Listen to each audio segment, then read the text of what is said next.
હડકવાઈ માની પ્રાગટ્ય કથાની વાત કરીશું। મિત્રો, આશરે 100 વર્ષ પહેલા ખેડા જિલ્લાના લીંબસિયા ગામમાં વાલજી અને રામજી બંને સગા ભાઈઓ રહેતા હતા। નાનપણમાં જ તેમના માતા પિતા ગુજરી ગયા હતા।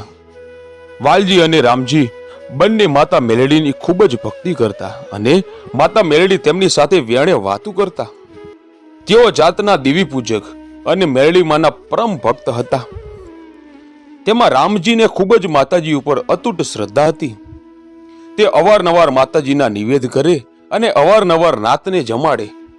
આમ થતા થતા એક દિવસ રામજીને વધારે મોજ આવી ગઈ અને તેણે 3 દિવસના માતાજીના નવરંગા માંડવાનું આયોજન કર્યું। અનેક પુવાઓને તેડાવ્યા, અનેક નાતોને તેડાવી। નવરંગા માંડવામાં ડાક વાગે છે, પુવાઓ ધૂણે છે અને એવા જ ટાઈમે 1.25 મણ તેલનો તાવડો ચડાવ્યો। મિત્રો,